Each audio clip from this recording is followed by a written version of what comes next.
A pista tremeu antes que alguém ouvisse os rotores. Então, o céu sobre Seattle se abriu, quando 4 helicópteros Black Hawk desceram em uma formação de combate normalmente reservada para zonas de guerra, não para estacionamentos civis.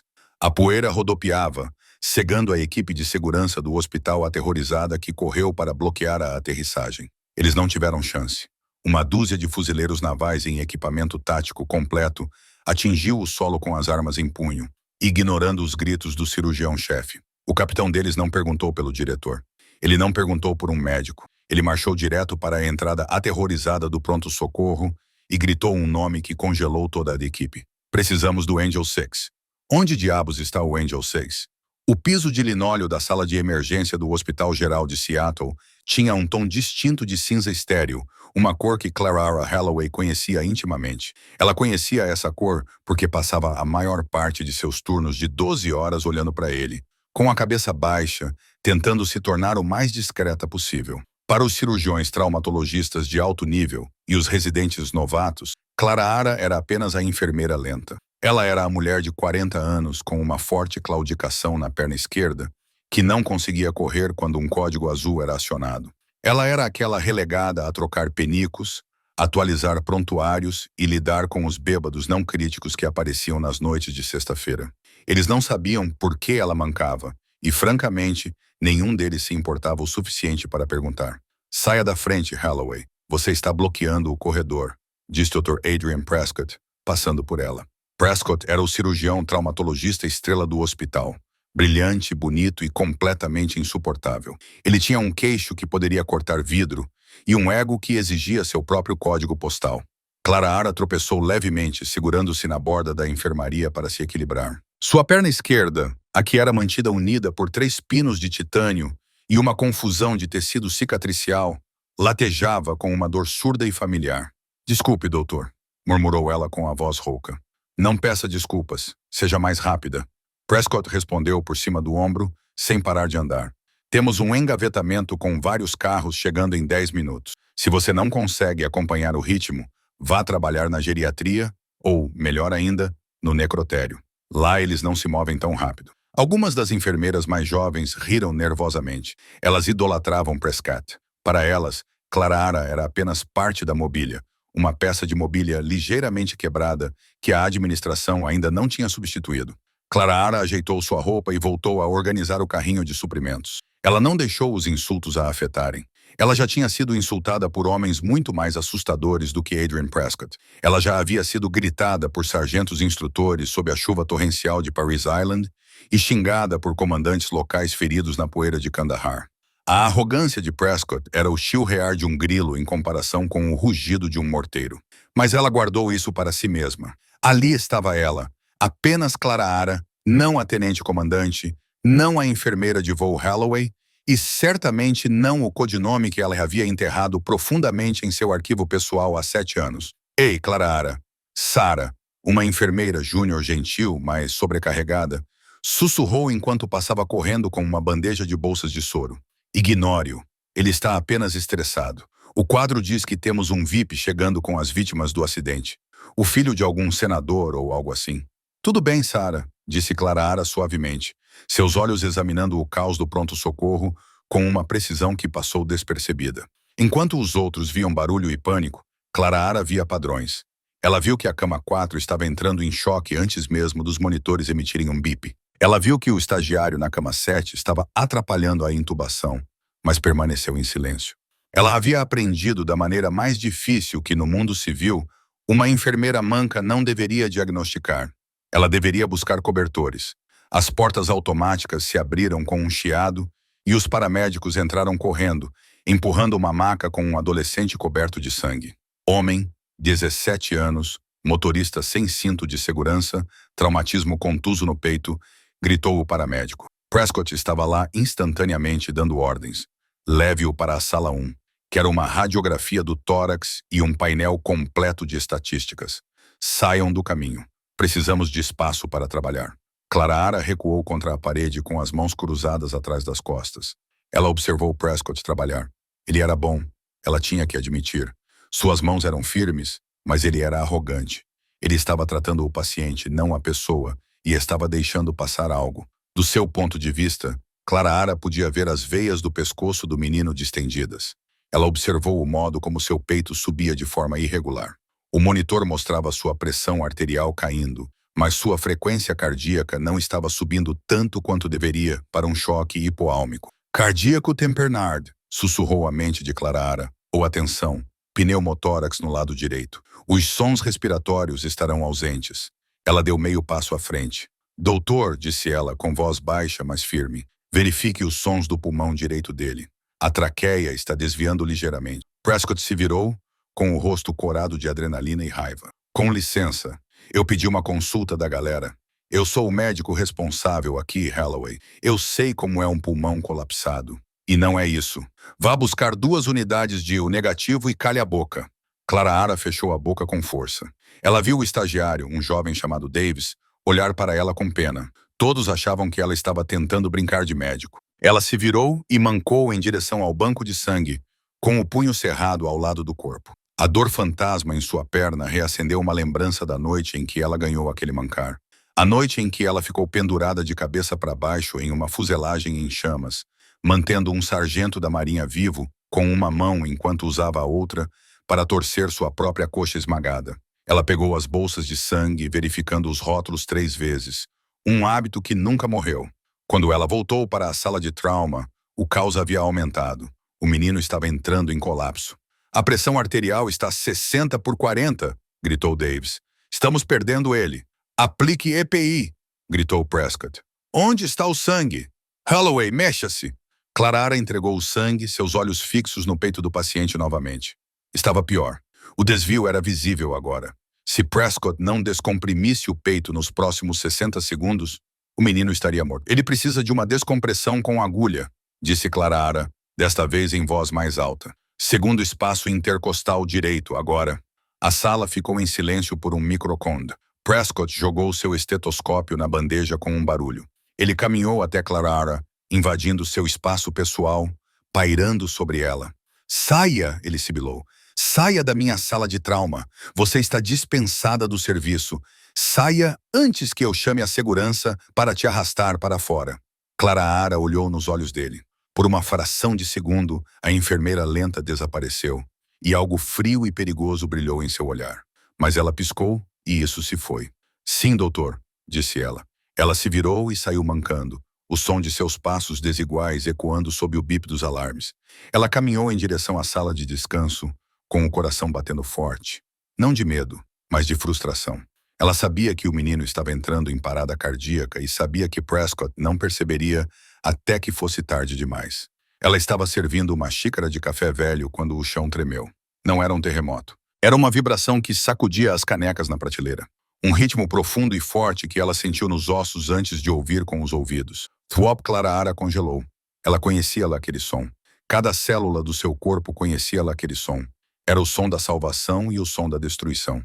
Rotores de helicóptero de carga pesada.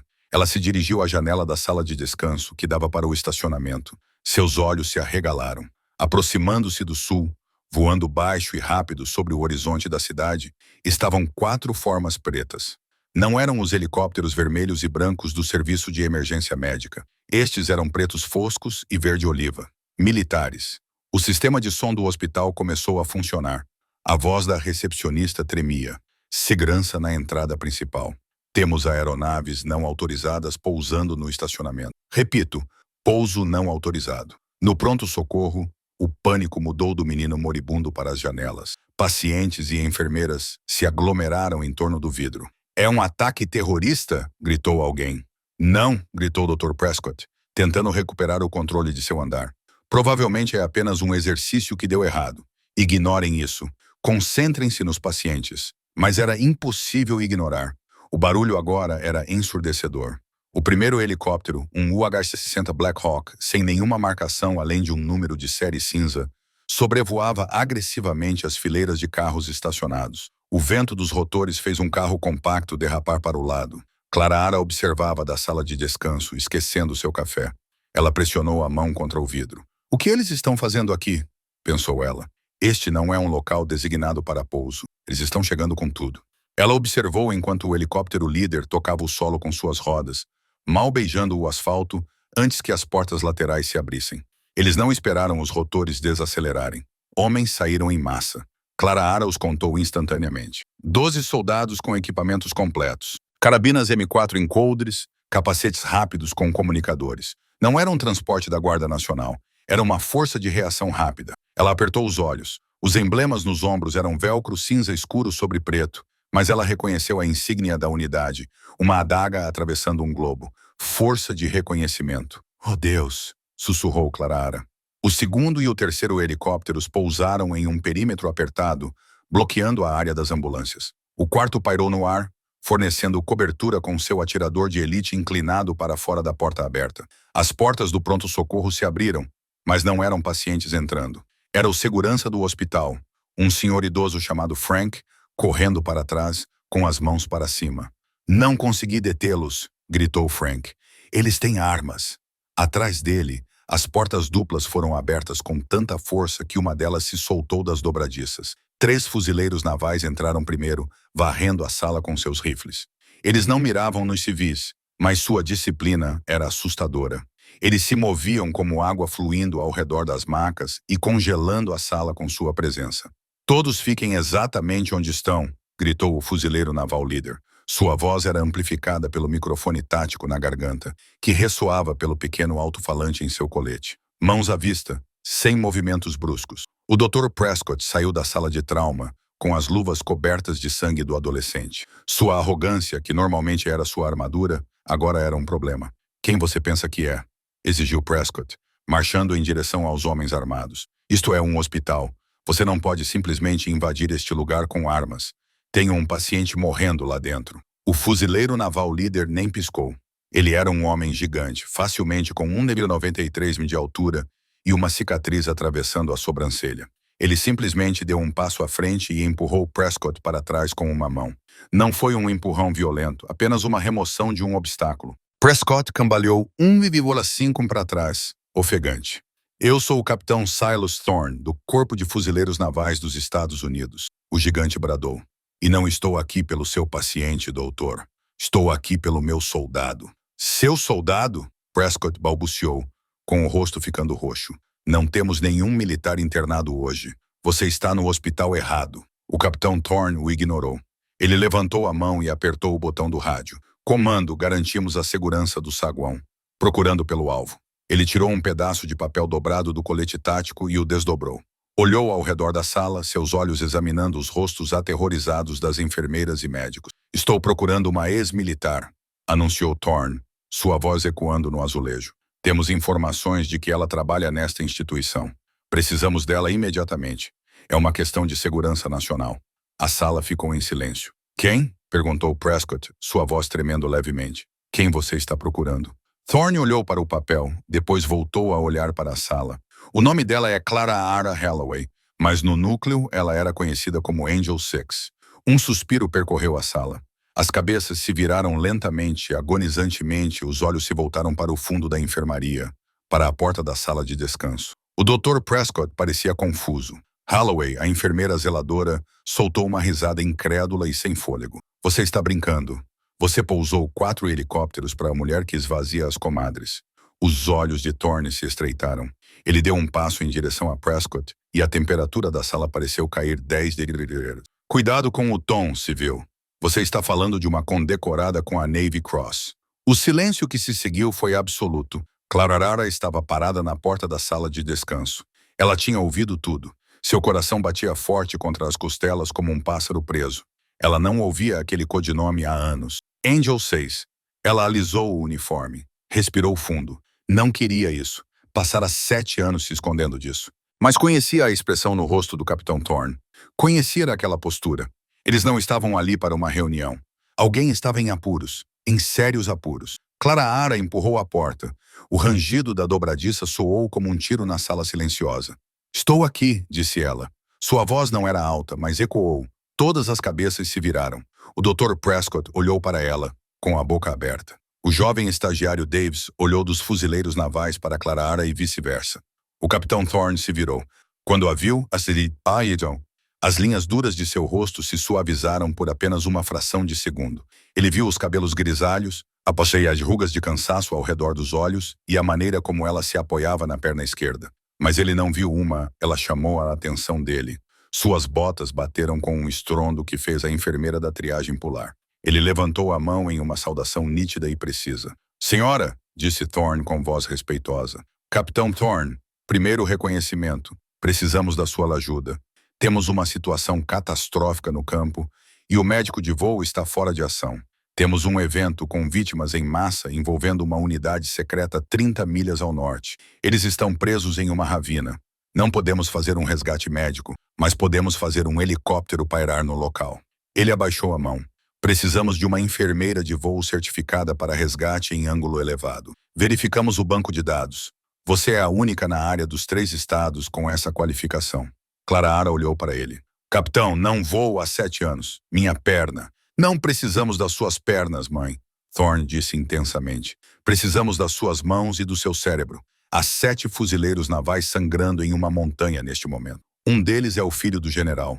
Eles pediram especificamente por você. Pediram por mim? Clara sussurrou. Não, Thorne se corrigiu. A unidade encurralada. Eles não pediram uma enfermeira. Eles comunicaram pelo rádio que não deixariam ninguém tocá-los, exceto o Angel 6. Disseram que você serviu com eles em Fallujah. Clara prendeu a respiração. Fallujah? É ele? Ela começou a falar com a voz trêmula. É o comandante Rix? Thorne assentiu com severidade. É ele, e ele está em estado crítico. Clara não hesitou mais. A enfermeira lenta evaporou-se. A mulher que se desculpava por existir desapareceu. Em seu lugar estava Angel 6. Ela olhou para Thorne. Meu kit está no meu apartamento. Temos um kit de trauma completo no helicóptero, disse Thorne. Partimos em 2 minutos. Clara acenou com a cabeça. Ela deu um passo à frente, mancando visivelmente, mas com um movimento decidido. Holloway! Gritou Prescott, recuperando a voz. Você não pode sair. Você está de plantão. Se sair por aquelas portas, você está demitida. Você me ouviu? Demitida. Clara parou. Ela se virou lentamente para encarar o Dr. Prescott. Ela olhou para o homem que a menosprezara por 2 anos, o homem que zombara de sua dor e ignorara sua habilidade. Ela caminhou até ele. Ela enfiou a mão no bolso, tirou seu crachá do hospital e o jogou no bolso da frente de seu jaleco branco imaculado. Dr. Prescott, disse ela com voz fria e autoritária. O menino na Bahia 1 tem pneumotórax de atenção. Faça uma descompressão com agulha agora, ou você terá que explicar ao pai dele, que é senador, por que ele morreu.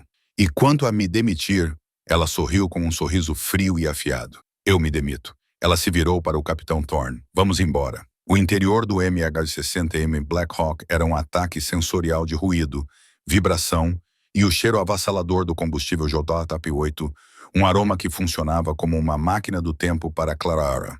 No momento em que as portas laterais se fecharam e o helicóptero inclinou-se fortemente para a esquerda, deixando para trás o horizonte de Seattle, o hospital deixou de existir. O Dr. Prescott, os estagiários rudes, os pisos cinzentos e estéreis, estavam a uma vida de distância. O capitão Thorne entregou um fone de ouvido a Clara. Ela o colocou sobre as orelhas e o cancelamento ativo de ruído instantaneamente atenuou o rugido dos rotores a um zumbido surdo. Ele então apontou para uma mochila presa à rede do piso perto dos pés dela. Trouxemos seu equipamento antigo, disse Thorne, sua voz estridente no interfone. Macacão de voo padrão, botas e uma bolsa de trauma nível 2. Rix guardou tudo. Ele disse que você voltaria um dia. Clara olhou para a bolsa com um nó na garganta. O comandante Rix, o homem que estava sangrando em uma montanha, guardou seu equipamento por 7 anos. Ela desatou o cinto de segurança, uma violação do protocolo de segurança que Thorne ignorou, e começou a tirar o uniforme azul do hospital. Ela não se importava com a modéstia. Estava em uma fuselagem cheia de fuzileiros navais, e para eles era apenas mais um equipamento essencial, como um rifle ou um rádio. Ela vestiu o macacão de voo. Estava um pouco folgado. Ela havia perdido massa muscular desde que foi dispensada, mas o peso familiar do tecido parecia uma armadura. Ela amarrou as botas táticas, fazendo uma careta ao apertar a esquerda sobre o tecido cicatricial do tornozelo. A dor era aguda, uma lembrança dolorosa do motivo pelo qual ela havia deixado o serviço, mas ela a empurrou para uma caixa mental e trancou a tampa. Situação, capitão, disse Clara, conectando seus comunicadores na tomada. Sua voz havia mudado. O tom rouco e apologético da enfermeira Holloway havia desaparecido, substituído pela cadência autoritária e seca da tenente-comandante Holloway. Thorne assentiu, apreciando a mudança. Ele tirou um tablet do colete e o passou para ela. Exercício de treinamento nas cascatas do norte. Thorne explicou com uma expressão sombria. A unidade estava em seu primeiro reconhecimento envolvendo sobrevivência e evasão em alta altitude, mas algo deu errado. Perdemos contato com eles há 4 horas. Quando finalmente restabelecemos o contato, o operador de rádio estava frenético. Eles foram alvejados. Clara ergueu os olhos do mapa no tablet. Tiroteio nas Cascades. É um exercício de treinamento. Essa é a reviravolta, disse Thorne sombriamente. Eles se depararam com algo que não deveriam ter visto. Cultivadores ilegais de drogas. Talvez algo pior. Não temos visão dos inimigos, mas eles estão fortemente armados. Eles abateram o helicóptero de resgate e o Osprey. Ele caiu com força em um desfiladeiro conhecido como Garganta do Diabo. O terreno é muito íngreme para pousarmos. Temos que pairar e baixar vocês com um guincho. Clara estudou o mapa topográfico. As linhas de contorno estavam empilhadas umas sobre as outras. Era um pesadelo vertical. Baixas. 7 confirmadas no solo. 3 em estado crítico. O comandante Ricks levou um tiro no abdômen e tem estilhaços do acidente no pescoço. O Corman está morto. RX é o oficial de mais alta patente no solo, mas está incapacitado. Quem está no comando agora é um cabo chamado Sterling. Thorne fez uma pausa. Sterling é filho do General Sterling. O garoto é inexperiente. Ele está em pânico e gritando por Angel 6 porque seu pai lhe contou histórias sobre você. Clara fechou os olhos por um segundo. O filho do general. Isso explicava os 4 helicópteros. A política sempre se misturava à guerra. Mas Rick era da família. Quanto tempo até chegarmos à estação? 6 minutos. A voz do piloto interrompeu. O tempo está piorando. Temos uma nevasca se aproximando do norte. A visibilidade está caindo para 0. Se não pousarmos nos próximos 10 minutos, cancelaremos a missão. Clara olhou pela pequena janela. O verde exuberante dos subúrbios de Seattle havia dado lugar aos picos nevados e irregulares das montanhas Cascade. Nuvens cinzentas rodopiavam em torno dos picos como tubarões circulando uma presa. Ela sentiu o velho medo apertando seu estômago. A última vez que ela esteve em um helicóptero sobre terreno hostil, ela não saiu andando, ela rastejou. Flashback Kandahar 2018. A noite estava quente, com cheiro de enxofre e podridão. O RPG surgiu do nada, atingindo o rotor de cauda. A rotação foi nauseante. O impacto destruiu seu mundo e sua perna. Ela se lembrava de ficar pendurada de cabeça para baixo, com o sangue subindo à cabeça, observando Ricks arrastar o piloto para fora dos destroços em chamas. Ele voltou para buscá-la. Carregou-a por 5 quilômetros com as costas quebradas. Salvou sua vida. Senhora, a voz de Thorne a trouxe de volta ao presente. Clara olhou para ele. Suas mãos tremiam levemente. Ela a cerrou em punhos. Estou bem, mentiu. Ela enfiou a mão na mochila e tirou uma bolsa menor. Dentro estava seu kit médico pessoal, lâminas de intubação, garfos de combate, selos torácicos e uma dose pesada de morfina. Ela arregaçou a manga de seu traje de voo para verificar o relógio, revelando a tatuagem em seu antebraço interno. Agora estava desbotada, mas a tinta ainda era legível. Um par de asas envolvendo o número 6, com a frase em latim, "Não, Tim, não tenha medo." Thorne viu. Ele bateu no próprio peito. Os rapazes no solo acham que você é um mito. Você conhece o anjo de Kandahar. Ricks manteve sua lenda viva. Lendas não param de sangrar, capitã. Clara murmurou, verificando o selo de uma bolsa de soro fisiológico. Os torniquetes, sim. 2 minutos, gritou o piloto. Estamos sob fogo de armas leves. Repito, sob fogo. O helicóptero balançou violentamente para a direita. Um som como granizo batendo em um telhado de zinco irrompeu ao longo da fuselagem, com balas impactando a blindagem. Engatilhar e carregar, gritou Thorne, puxando a alça de carregamento de sua carabina. Os outros fuzileiros navais na cabine passaram instantaneamente de passageiros passivos a predadores letais. Clara agarrou a alça acima da cabeça. A vibração mudou.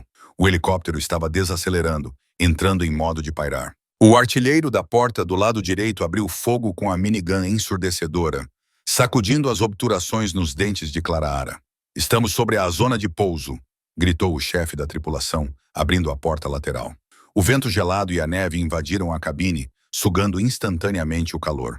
Clara olhou para baixo. Através da neve rodopiante, Ela viu os destroços do Osprey, um esqueleto de metal retorcido fumegando na ravina. Traços voavam para frente e para trás, entre a árvore e o local do acidente. "Está muito quente para pousar", gritou o piloto. "Temos que nos apressar, Corda. Você vai primeiro. Se ficarmos aqui, estamos mortos." Clara Ara soltou o cinto de segurança. Ela pegou sua bolsa médica. Ela mancou até a beira da porta aberta e olhou para baixo.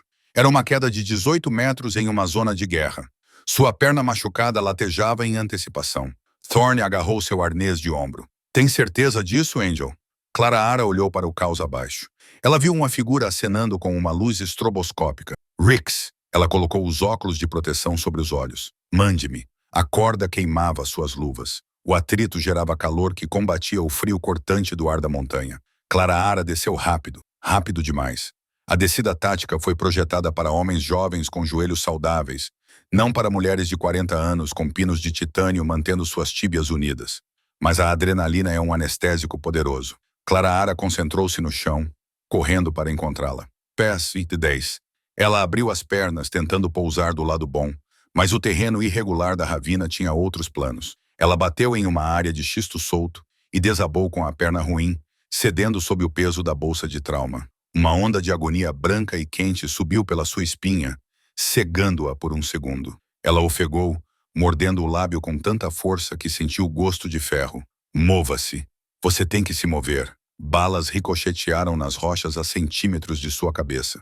O atirador na árvore tinha visto a inserção. "Fogo de supressão!" gritou uma voz dos destroços. 3 fuzileiros navais do local do acidente surgiram por trás da fuselagem retorcida do Osprey e dispararam uma rajada de chumbo em direção às árvores. Isso deu a Clara Ara os 3 segundos de que ela precisava. Ela se arrastou de 4, arrastando a pesada bolsa médica pela lama e pela neve, mergulhando atrás da cobertura do trem de pouso do Osprey. Ela foi instantaneamente envolvida pelo cheiro de fluido hidráulico queimado e pelo cheiro metálico de sangue. "Você conseguiu." Um jovem fuzileiro naval, com o rosto manchado de tinta camuflada e sujeira, agarrou seu colete e a puxou para mais longe para se proteger. Ele parecia ter apenas 20 anos. Seus olhos estavam arregalados, as pupilas dilatadas de terror. "Sou o Cabo Sterling. Meu pai disse que você viria." Clara Ara agarrou seu colarinho, puxando-o para perto para ser ouvida acima do rugido do helicóptero de combate acima. "Onde está o comandante Rix? Leve-me até ele agora. Ele está na fuselagem. Ele está mal, cara. Ele está muito mal." Sterling a levou para dentro da aeronave destruída. O interior era um pesadelo.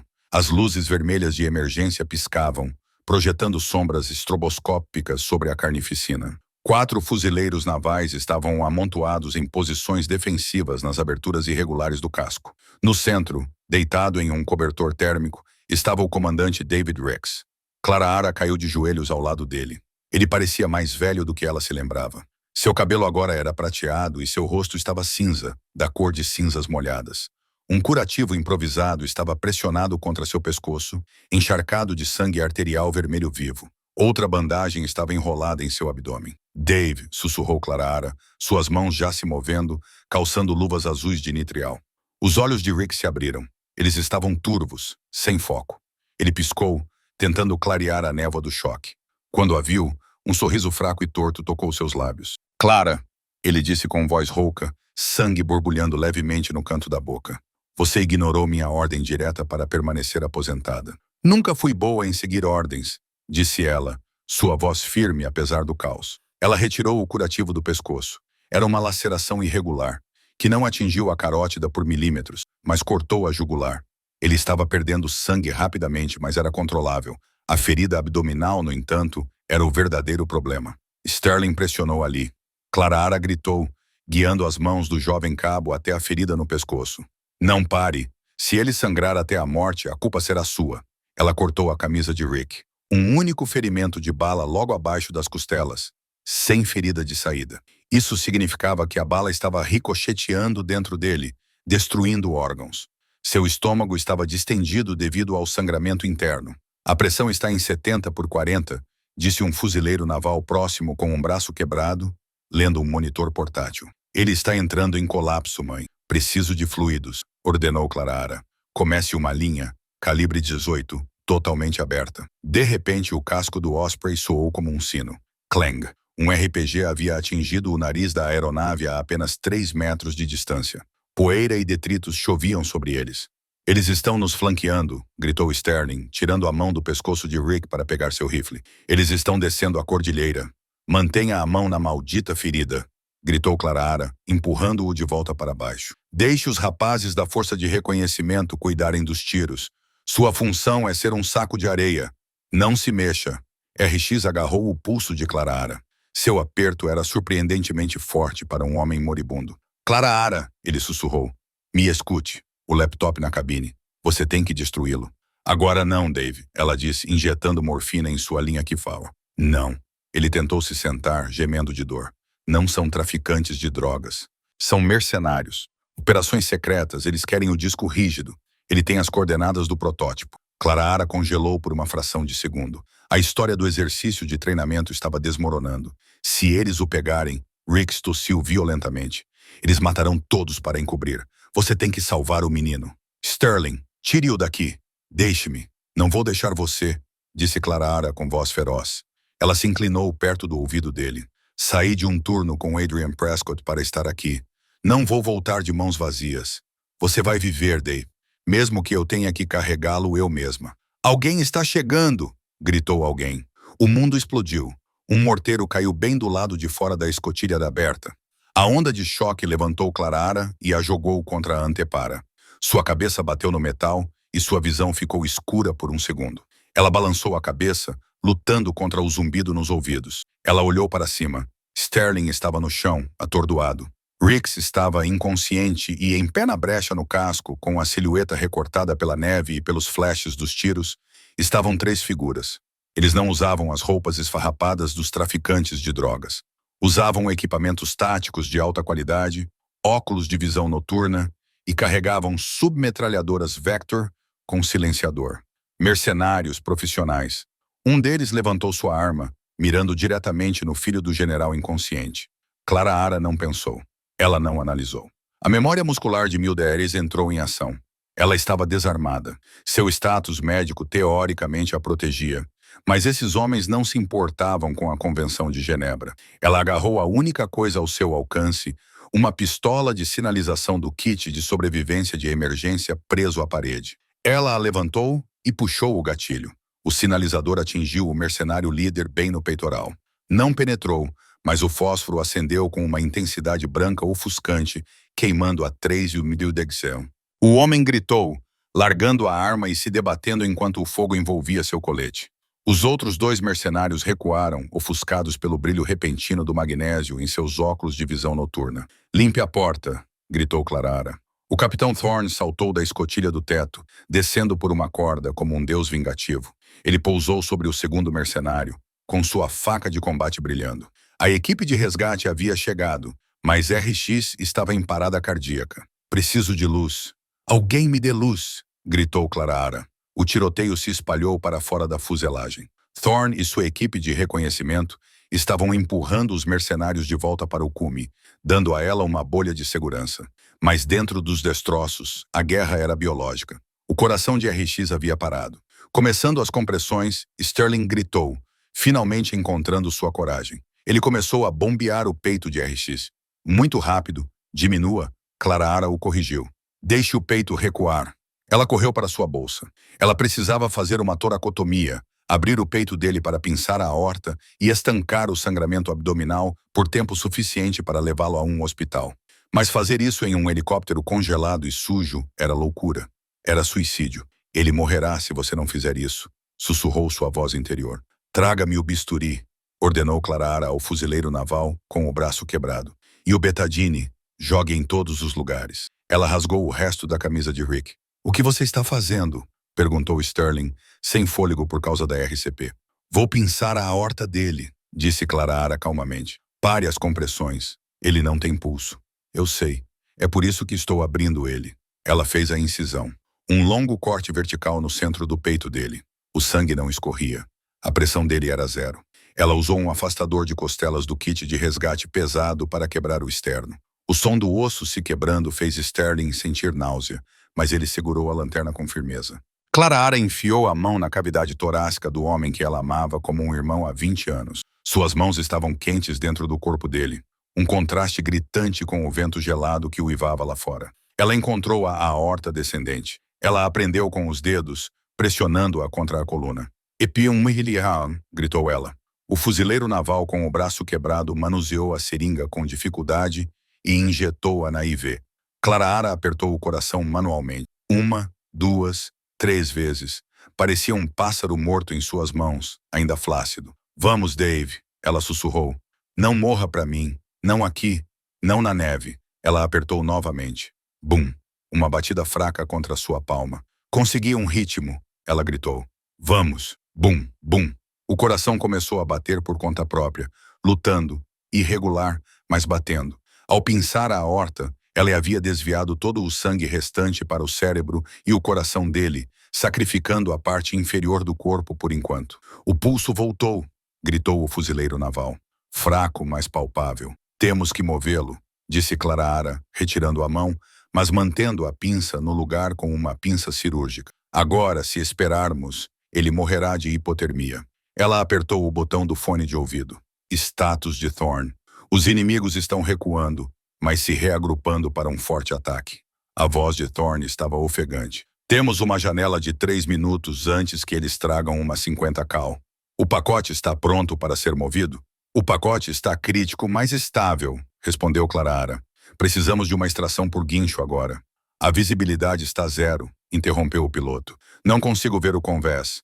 "Siga minha voz", gritou Clarahara. "Estou lançando fumaça verde." Ela pegou um cilindro de fumaça e o jogou para a escotilha traseira. Uma fumaça verde espessa se espalhou instantaneamente, levada pelo vento, mas visível o suficiente. O rugido do Black Hawk aumentou. A corrente descendente quase os derrubou. A cesta foi baixada. "Peguem ele", ordenou Clarahara. Eles colocaram Rick na cesta de resgate. Foi uma luta desajeitada e desesperada. Clarahara teve que correr ao lado da cesta enquanto a arrastavam, verificando a pinça presa em seu peito. Quando a cesta levantou do chão, uma bala ricocheteou no trilho de metal. "Vão, vão, vão", gritou Thorne, disparando tiros de cobertura com sua serra. Clarahara prendeu seu próprio mosquetão ao cabo do guincho acima da cesta. Ela não iria subir separadamente. Precisava monitorar Rick a cada segundo da subida. Eles levantaram do chão, balançando violentamente com o vento. Clarahara envolveu as pernas em torno da cesta, protegendo o peito aberto de Rick com seu próprio corpo. Abaixo deles, a ravina era um show de luzes de rastros. Acima deles, a barriga escura do helicóptero prometia segurança, mas quando chegaram à metade do caminho, a 15 metros de altura, o guincho emperrou. Eles pararam completamente, suspensos no vazio. "Emperrou!" gritou o chefe da tripulação pelo comunicador. "Falha hidráulica no guincho secundário.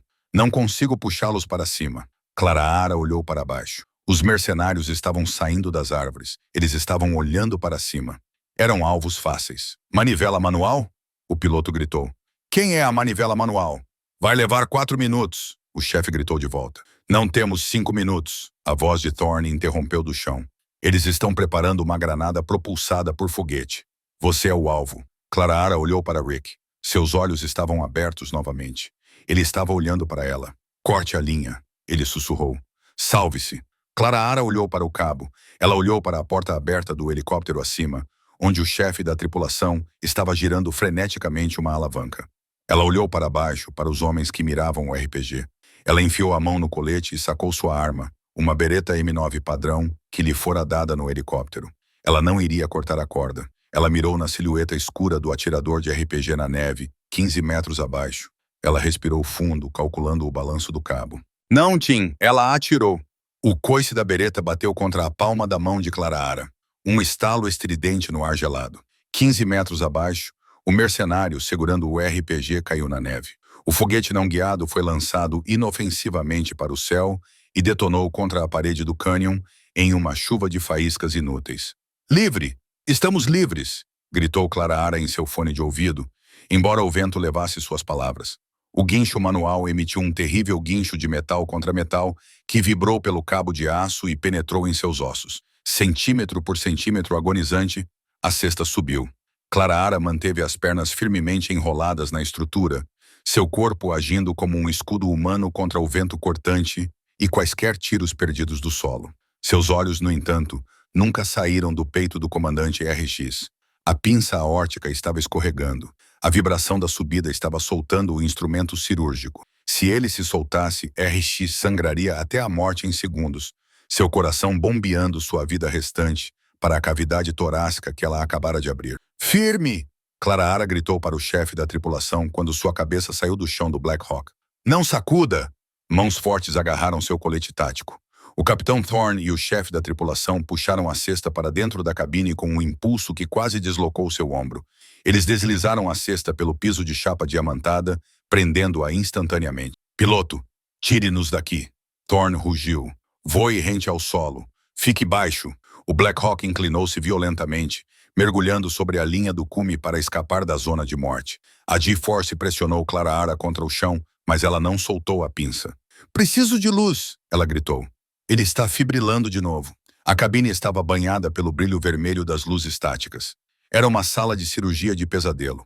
O helicóptero sacudia o ar, a pressão flutuava e o paciente estava tecnicamente morto, mantido vivo apenas por um pedaço de aço comprimindo uma artéria importante.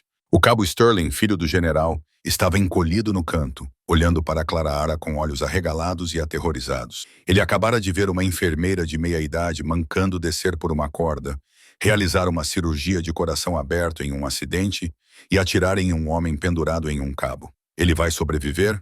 Gaguejou Sterling. Segure esta bolsa de soro, ordenou Clara, ignorando a pergunta. Aperte. Cada vez que eu acenar com a cabeça, você aperta. Entendeu? Sim, senhora. Clara olhou para o monitor. Os sinais vitais de Rick estavam irregulares. Ela precisava estabilizar a pinça e tampar o peito. Thorne, me conecte com o hospital receptor. Clara disse com as mãos enfiadas na cavidade torácica, ajustando a gaze. Não vamos para a base. Ele não vai aguentar o voo para Madigan. Temos que voltar para Seattle. Geral negativo, Angel, disse Thorne, ouvindo seu fone de ouvido. O comando diz que o pacote é muito sensível. O laptop, os dados, não podemos levar isso para um setor civil. Clara olhou para cima, o rosto manchado de graxa e sangue. Seus olhos estavam furiosos. Não me importo com o laptop, capitão. Me importo com o homem que salvou minha vida em Kandahar. Ele tem uma aorta pinçada e um pneumotórax hipertensivo. O Seattle General fica a 6 minutos. Madigan fica a 20. Se voarmos para a base, você vai pousar com um cadáver. Quer explicar ao general Sterling por que o salvador de seu filho morreu? Por causa do protocolo. Thorne hesitou. Ele olhou para Rick e depois para Clara. Ele viu o fogo nos olhos dela, o mesmo fogo que lhe rendeu a Cruz da Marinha. Ele apertou o botão do rádio. Comando, aqui é Dagger 11. Estamos declarando uma emergência médica. Desviando para o Seattle General. Piloto, acelere. Entendido, respondeu o piloto. E os motores rugiram quando ele empurrou o acelerador até o fim. Clara voltou a se concentrar no ferimento. Fique comigo, Dave. Estamos quase chegando. O voo foi uma confusão de alarmes e medidas desesperadas. Por 2 vezes, a pressão de RX caiu drasticamente. Por 2 vezes, Clara teve que massagear manualmente o coração dele, sua mão bombeando ritmicamente vida pelas veias dele, enquanto os fuzileiros navais observavam em silêncio reverente. Quando o horizonte de Seattle apareceu, o heliporto do hospital já estava iluminado. Mas, ao se aproximarem, Clara viu algo que fez seu sangue ferver. O heliporto estava vazio, sem pessoal médico. Guardas de segurança bloqueavam as portas. Eles não estão prontos para nós, percebeu Clara. Prescott bloqueou o pouso. Ele o quê? Rosnou Thorne. O Dr. Prescott. Ele é o chefe do trauma. Provavelmente acha que isso é uma encenação. Thorne engatilhou o rifle. Pouse, piloto. Se alguém atrapalhar, eu tiro do caminho. O Black Hawk sobrevoou o telhado do hospital, levantando detritos. As rodas bateram com força no H pintado. Antes mesmo que os rotores desacelerassem, Thorne chutou a porta para abri-la. Ele saltou com a arma baixa, mas pronta, e sua equipe se espalhou para proteger o perímetro. Os seguranças do hospital, que receberam ordens para impedir o acesso, deram uma olhada nos fuzileiros navais de reconhecimento e recuaram, mãos para cima. Clara soltou o cinto. Ela agarrou a lateral da maca. Vamos lá, na minha contagem. 1, 2, 3, eles tiraram Rick do helicóptero. O vento uivava, jogando o cabelo de Clara em seu rosto. Ela mancava pesadamente, sua perna machucada gritando em protesto, mas ela não diminuiu o ritmo. Ela correu ao lado da maca, sua mão ainda segurando a pinça dentro do peito de RX. Eles invadiram as portas de acesso ao telhado e entraram no elevador de trauma. Trauma Bay 1, ordenou Clarara. E alguém, Paige Prescott, diga a ele que se ele não estiver lá em 30 segundos, eu mesma farei a cirurgia. As portas do elevador se abriram no andar do pronto-socorro, revelando uma cena de total confusão. A equipe tinha ouvido o helicóptero, mas ninguém sabia o que estava acontecendo. Quando Clarara Holloway irrompeu, ladeada por 4 fuzileiros navais fortemente armados e empurrando uma maca com um homem cujo peito estava literalmente aberto, todo o andar congelou. O Dr. Adrian Prescott estava parado na enfermaria segurando um café, rindo com um residente. Ele se virou e o sorriso desapareceu de seu rosto. Ele viu Clarara, mas não era a Clarara que ele conhecia. Ela estava vestindo um macacão de voo coberto de lama e sangue. Seu cabelo estava despenteado. Ela se movia com uma intensidade assustadora, o mancar em seu andar agora parecendo mais o passo de um predador ferido do que uma deficiência. "Saia do meu caminho!" gritou Clarara, sua voz ecoando pelo corredor. "Olá!" balbuciou Prescott, deixando cair sua xícara de café. Ela se estilhaçou, espirrando líquido quente em seus sapatos brancos imaculados. "O que significa isso? Você se demitiu. Você não pode simplesmente... O paciente é do sexo masculino.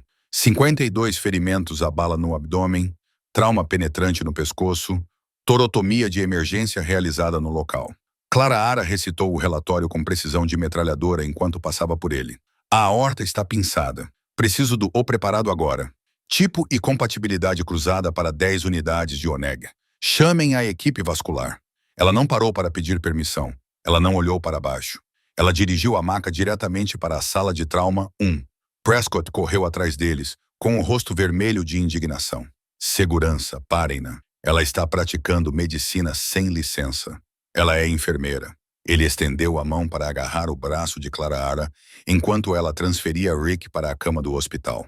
Antes que seus dedos pudessem tocar seu traje de voo, o Capitão Thorne interveio. O fuzileiro naval gigante não gritou. Ele simplesmente colocou a mão enluvada no peito de Prescott e o empurrou contra a parede com força suficiente para tirar o fôlego dele. "Toque nela de novo", disse Thorne, sua voz baixando para um grunhido subsônico. "E você vai precisar de um cirurgião de trauma." "Este é o meu hospital", Prescott sussurrou. "E aquela é a minha comandante naquela mesa", Thorne respondeu. "E ela é a única razão pela qual ele ainda está respirando. Você vai seguir as ordens dela ou vai se retirar?" Prescott olhou ao redor. Toda a equipe do pronto-socorro, Sarah Davis, as enfermeiras, os auxiliares estavam observando. Eles não estavam olhando para Prescott com o medo ou admiração de sempre. Eles estavam olhando para Clarara. Estavam olhando para a mulher que ignoravam há anos, comandando uma sala cheia de soldados das forças especiais. "Dr. Prescott", disse Clarara, sem levantar os olhos enquanto conectava Rick aos monitores do hospital. "Preciso de um cirurgião vascular para reparar a aorta. Você vai operar ou preciso chamar alguém competente?" O insulto pairou no ar, afiado e brutal. Prescott engoliu seu orgulho. Ele viu o tórax aberto. Ele viu a pinça. Ele percebeu com um sentimento de desânimo o nível de habilidade necessário para realizar aquele procedimento em um helicóptero pairando no ar. Ele olhou para as mãos de Clarara. Elas estavam firmes como uma rocha. "Vou operar", murmurou Prescott. "Ótimo", disse Clarara. "Mas eu estou no comando aqui. Você repara o vaso. Eu cuido do paciente. Isso é altamente irregular. Faça isso." As 4 horas seguintes foram um borrão. Clarara não saiu da sala de cirurgia. Ela ficou na cabeceira da mesa monitorando a anestesia, determinando os produtos sanguíneos e guiando as mãos de Prescott quando sua arrogância o tornava descuidado. Pela primeira vez em sua carreira, Adrian Prescott era o assistente. Quando o último ponto foi dado e RX foi transferido para a UTI estável, Clarara finalmente recuou. Ela tirou as luvas ensanguentadas. Sua adrenalina caiu. Sua perna cedeu. Ela tropeçou, mas não caiu no chão. O Capitão Thorne a segurou. "Eu te segurei, Angel", disse ele suavemente. Eles a levaram para fora da sala de cirurgia e para a sala de espera. A sala estava cheia, não de pacientes, mas de uniformes. O General Sterling, pai do menino que Clarara havia salvado, estava lá. Ele era um homem assustador, com 4 estrelas no ombro, conhecido por comer grãos de milho no café da manhã. Ao lado dele estavam o diretor do hospital e o resto da diretoria. Quando Clarara entrou, apoiada em Thorne, a sala ficou em silêncio. O general Sterling caminhou até ela. Ele olhou para seu filho, o cabo Sterling, que estava sentado em uma cadeira de rodas próxima, coberto por um cobertor. O menino acenou para o pai com lágrimas nos olhos. O general virou-se para Clara. Ele não ofereceu um aperto de mão. Ele fez uma saudação. Foi uma saudação lenta e deliberada. Atrás dele, os outros 20 fuzileiros navais na sala ficaram em posição de sentido. Tenente-comandante Holloway, disse o general, com a voz embargada pela emoção. Meu filho me disse que você entrou no inferno para resgatá-los. Apenas fiz meu trabalho, senhor. Clara disse com voz firme. Não, disse o general. Você fez mais do que o seu trabalho. Você salvou a vida de 7 fuzileiros navais. Você obteve informações que salvarão milhares de outras pessoas.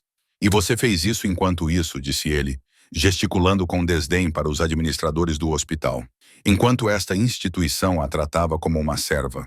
Ele se virou para o diretor do hospital, um homem suado em um terno barato. Você sabia que tinha uma condecorada com a Cruz da Marinha esfregando o chão? O diretor gaguejou. Nossos arquivos pessoais são confidenciais. Ela é uma heroína, gritou o general. E a partir deste momento, ela está reativada. A Marinha a quer de volta. O núcleo a quer de volta. Ela não vai mais esvaziar pênicos para você. Ele voltou-se para Clara. Se quiser, Clara, o cargo de instrutora-chefe no Centro de Treinamento Médico de Operações Especiais Conjuntas é seu. Patente de coronel. Clara olhou para o general. Depois, olhou para o canto da sala. O Dr. Prescott estava ali. Parecia pequeno, derrotado. Ele tinha assistido a toda a cena. Percebeu que a mulher que ele tinha intimidado, a mulher que ele tinha chamado de lenta, era uma gigante que ele não tinha reconhecido. Clara soltou o braço de Thorne. Ela ficou em pé, comendo a dor, mas mantendo-se ereta. Ela olhou para Prescott. Ela não se gabou. Ela não gritou.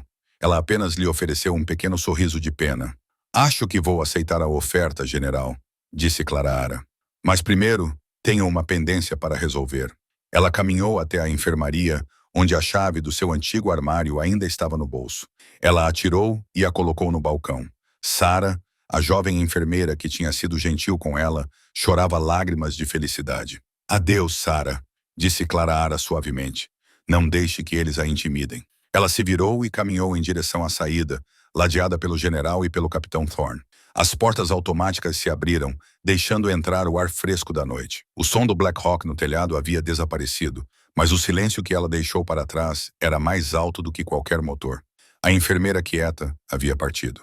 Angel 6 havia retornado, e ao caminhar pela noite pela primeira vez em 7 anos, ela não sentiu dor na perna. Ela apenas sentiu o vento sob suas asas.